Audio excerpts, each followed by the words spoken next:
I'm Frank Capello from Argonne National Laboratory. And what I will talk about today is large-scale data reduction and data state management with two tools that we are developing in the context of the ECP project. So this is the Exascale Computing Project in US. So the first one is SZ, it's a compressor, and Veloce is a checkpoint environment. So why do we care about these problems? Well, when we try to run on these very big machines simulations, in fact, we need to deal with the huge data problems. And so this problem is affecting all the resources in the system, the memory, the communication, the computation. The fact that you have data which is too large is really a big problem in our domain. And so that's the first problem. The second problem is that often this data is managed as a state. So you have a consistent state that you want to push to the file system. And for example, for checkpointing, for checkpoint restart, but for other purposes too. And so the problem here is that when you are pushing this data simultaneously on the file system, in fact, there is congestion, and you start losing a lot of performance. So you have some serious issues on the storage capacity, storage transfer time, and also on the, in general, in the memory or in the data access time. So we are developing these two tools, again, in the context of the ECP project. The first one is SZ. It's a lossy compressor. I will explain exactly how it works. It's a very specific or new type of lossy compressor, so you might be interested in looking at how it works. And the checkpointing environment that we have developed also in the ECP project is really trying to limit or reduce as much as possible the time that the application sees when it's checkpointing, typically going from tens of minutes to seconds. Okay, that's what we are trying to do. So SZ is a framework. It's not really a compressor. It's not monolithic. It's a multi-algorithm compressor. And so you see here the different stages that we have. We have a decorrelation stage that uses predictors. Then we have a quantization stage, and then we have an entropy coding stage. But you can augment it with pre-processing and post-processing if you want. So it's prediction-based and it's block-based, which means that you can do a random access. So this means that you don't need to decompress the full data to get access to the information. In fact, you can decompress just blocks and access to this information.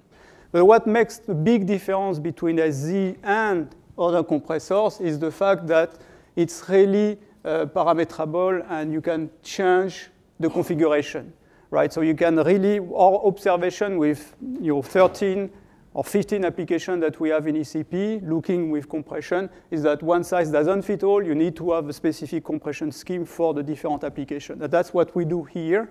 We have here a predictor stage where we have different algorithms that could be used. You have linear predictors or quadratic predictors here that can be used, or even higher order predictors.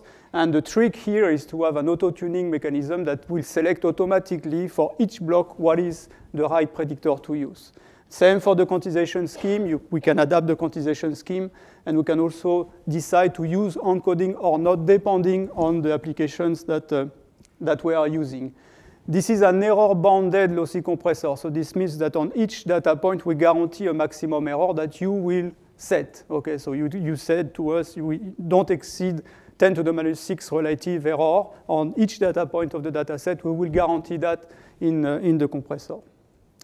So it's production quality. So we are inside the ECP project. We need to deliver production quality code. So there is a lot of testing done.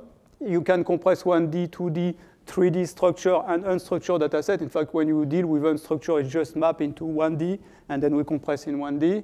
It works for floating point and integers. It has a strict error control, that's what I mentioned. And it has also an interesting mode that no other compressor has, which is a fixed ratio mode. So you can target a specific size on your file system. So you have a data set, you can say, I want this size. And so this is a fixed ratio mode, right? And it will also respect the error bound. So if for a certain size it cannot respect the error bound, it will tell you, no, I cannot do that, but I can do something a little bit different. Tell me if you accept or not. So whether relaxing the error or relaxing the size that you want to compress. That's an important thing if you want to adjust, for example, bandwidth between a producer and a consumer. You know that you have a limited bandwidth. Fixed ratio can be a solution for that. So you can use it as a standalone executable or as a library, and in fact, it's included into all the popular I/O libraries. So you can just use it through these libraries if you want. And of course, we have a lot of testing and also some deployment tools that have been developed into the ECP project, or the SPAC deployment tools. Okay, so let's see the use cases. I think it's very interesting to look at how you can use these lossy compressors. So of course, you can use for visualization, but it's not hard to do a compressor for visualization. What is hard is to do compressor for these other things that I will mention soon. So you can also use to reduce the storage footprint, as I said, to reduce simply the size that you're occupying on the file system, for example, to reduce the I/O time. But you can also try to use a compressor for streaming, to reduce the streaming intensity. So this is the image that we have for the LCLS, where we use our compressor to reduce, in testing, the image of the LCLS and try to see if we can do the same science from the lossy compressed dataset. You can use it for lossy checkpoint restart. There are some applications in ECP that are willing to use lossy compression for checkpoint restart. So we are looking at this. So this is much more complicated in terms of the impact on the application than just visualization, right? You still want to converge and get to the right solution. So that's an important problem here if you restart from lossy state. And you can try also to use larger simulations. So simulation or problems that do not fit in memory, you can try to compress them and then put this problem once compressed in memory and then decompress the data and work on the decompressed version as you go in your computation. All of that is things that we are looking at and studying inside the ECP project for different applications. And you can also use, in fact, SZ for your DNN model size reduction or to accelerate training. So let me show you some results. So this is two things that we did very recently. QSZ, which is the CUDA implementation of SZ. You see here the actual performance that you have between the GPU and the CPU when you move back the data from the GPU to the CPU. So this is in the order of multiple hundreds of gigabytes per second. So this gives you a good bandwidth between the GPU and the CPU, which is important. You don't want to slow down this aspect. You see here the red distortion between QSZ and ZFP, or the CUDA version of ZFP, which is another compressor. And you see that higher is better than QSZ is better for this type of images, which are of this type of data, which is from cosmology and from climate. You see here a new version of SZ, which is our new predictor, which is a second order regression predictor that we use. Here we can get very high compression ratio with quite low error bound on each data point. And again, so this is here for hydrodynamics. So this tells you that we are using SZ for a wide variety of applications. And for now, the results are quite good. So this is one of the results that we have on Seismic here. So you see the PSNR, the bitrate. Again, you see SZ, ZFP, and SZ with auto-tuning. And you see SZ is in red here, and the higher is better. PSNR is, you want to have a higher peak-to-signal ratio. And so what you see here, for example, is that in that particular point, you may have 40% more compression if you use SZ in auto-tuning mode than if you use ZFP, which is, again, a concurrent compressor. You can compare SZ with other techniques like bit grooming or digit rounding that have been used or are used in oil application. And so you can see here, this is SZ, and these are these other techniques that you see here, and higher is better. And again, you can see that SZ, because it's using some correlation in the data set in order to reduce the data set, can compress with a better accuracy this data set compared to these other techniques. Okay, so that was the compression scheme that we developed. Now let's talk about the data state management or the checkpointing system that we have developed. It's called Veloce. So it's community-based, like SZ. It's open source, and you can contribute by adding modules if you want. It's led by Argonne. It's portable, and that's the most important thing, is that what people really want is to be able to use a checkpoint environment that they can use on different systems, but don't change their application when they move from one system to another. So if you have a checkpointing need, you want to use a library, and just use the same library for the different environments. Even if these environments have completely different storage infrastructure or storage hierarchy. And that's the problem that we see here. If you look at the ECP project and the future exascale system in US, well, you have different architecture for the storage, right, and for the local storage too. And so one of the problems for this ECP application that will run at exascale is that they don't want to change their code. They just want to use a single library that they will be able to run on the different systems. And so this notion of portability and this notion of trying to mask the complexity of the storage hierarchy is very important for this application. And so what's important is that you have a simple API to do this checkpointing or this data state management. And then in the background, this library or this environment will optimize all the data movement, all the checkpoint movement in the storage hierarchy corresponding to the resources that you have, right? So another important point is that it's asynchronous. So which means that when you do checkpointing with this library, what happens is that you have multiple levels of storage, right? So if you look at this machine, you have local NVMe, for example, or local SSD, or maybe you have DRAM. And so you start checkpointing on the first level, right? The first level is the fastest level that you get. So for example, local SSD, local NVMe, or local DRAM. That's the only thing that the application sees. Then the application returns to its execution. In the background, there is a process that moves this data to different levels of storage, to other levels of storage. So that's done in the background. So the application itself sees only few seconds for checkpointing, right? And then the data is pushed in the background while the application is progressing to the parallel file system or to other levels of storages. Right, so you can say, well, yeah, okay, we know that, that's called staging, and okay. So one of the problems that we have here is that when we are moving asynchronously a checkpoint to the parallel file system or to other level of storage, the application returns its execution and start doing communication. And we share the same network to do the I/O or to do the communication. And so what we have in Veloce is a mechanism to predict that the communication that the application will do in order to not collide with the checkpoint movement that we do. Okay, so it's much more complicated than just staging. You need to try to limit the interference with the application. Okay, so how it works? It's very easy. There is a simple API.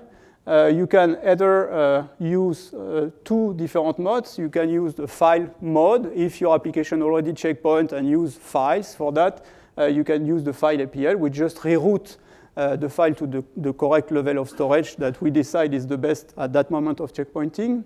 Or you can use the memory API, which is the most popular that we have seen so far in ECP. People really like this API, where you simply decide to protect some memory structure. And when you want to save this memory structure, you just use the checkpoint, a Veloce checkpoint, to save these structures.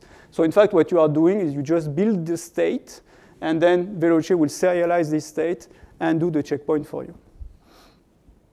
So again, it's production quality. We must deliver, and that's a very important message. I mean, when you are involved in this exascale computing project, and you are targeting one of the first applications that will run at exascale, you don't want to be the source of the problem, right? So this is very important that we deliver something very solid. Okay, so that's why it's very tested, modular. We can add compression mechanism or encryption if we want. As I said, file or data structure mechanism, multi-level checkpointing. You understand we use multi-level of storage. Asynchronous, very important to reduce as much as possible the time seen by the application. And we can write on the format that the user wants on the file system. So some applications really want to have what's on the file system with the HDF5 format or their preferred format, right? They don't want to use the format that we have in Veloce to accelerate the checkpointing. In order to accelerate the checkpointing, we have to use a specific format, one file per process in Veloce, but people may not like that on the file system. They may want to retrieve the data exactly as they used to on their file system, right? So that's why we can write, in fact, on the last stage in Veloce within the format that the application needs. So it's a simple API. It masks the complexity of the storage hierarchy, and that's very important. You don't need to optimize for the different machines. Veloce or team is optimizing for the different machines. So if there are 25 applications in ECP, you save a lot of time in optimization if you do that with one group instead of 25 groups. So it's a library, as I said, and there is a backend process to handle this asynchronous mode, and it's also integrated into the SPAC deployment tools. So you can use two checkpoints. That's the first use case for Veloce, and you can see here the application that we are checkpointing is a cosmology code, particle physics, and you see here some experiment on theta with up to 3K nodes. And you see the I/O library that this application was using up to now, before, right? And you see how the time increase here for the checkpoint as you increase the number of nodes that are checkpointing together. So this is because of the collision that happened to the file system. And you see here the time for Veloce. Okay, at that point with 3K nodes, the acceleration is x10. So you spend 10, you go 10 times faster than if you checkpoint just on the file system. So that's a very important result, and again, it's at scale on a real application that use this environment. So you can use it also to do some forward and backward calculation. So if you do adjoint computation, or if you do inversion, automatic differentiation, you will need to go forward, store different states during the execution, and then retrieve these states when you do your backward calculation. And so again, it's very simple to do that with Veloce. You just use a version that for each file or each checkpoint that you save, and you just retrieve them in the reverse order. So it's very, very simple, but it's simple. But again, under the hood, you have a lot of optimization in order to checkpoint very quickly and retrieve very quickly the data structure. So that's another use case that we have seen recently. 3 minutes, okay, that we have seen recently, so I will go very quickly. This is to checkpoint deep learning. So here what we want to do is to save different states during the training, states that are computed during the training phase. So you can do that to try to explain how your network has learned your training set. You can try to do transfer learning with that. So you save a state and then a partially trained state, and then you train again from that state for different use cases. Or you can do hyperparameter optimization, use this state again that you will compute several times. So we have an integration of Veloce with TensorFlow and Keras, where we capture the white that you generate during the training. We serialize that, and we use some advanced optimization in order to really accelerate the capture of the state and the saving of the state. And so if you look at how much we save compared to Keras, for example, here you can see that with all optimizations that we get, here you have the time to save this state or checkpoint this state with Keras in purple, and you see with that last level of optimization here what you have with Veloce with only 8 nodes. So you can imagine what happens now when you have thousands of nodes. You will probably have an increase of the storage time here with Keras, and you will have something that will be flattened after some point for Veloce. Okay, so that was the two projects that we are developing here at Argonne for ECP, SZ, which is a lossy compressor for scientific data, and you have seen some results. We have tested it on many, many data sets, and so far, with the auto-tuning method, it's really very, very competitive against anything we have seen. And Veloce, which is really also very important for checkpointing large-scale application on exascale systems, and also on systems that will be smaller than that. Thank you. Thank you. We have time for one question while we switch over to the next speaker. I got a question. Say when you're doing the backpropagation, so people doing optimization get really concerned that you have got a consistent adjoint, so that your optimization will actually converge to something. So if you're applying SZ, along with velocity. You don't do that? No, we don't do that, okay. no. No, you can combine the two, but for now we combine them in a very specific modes. Well, sometimes when we do checkpointing, You're avoiding that. Yeah, but for now they are not combined.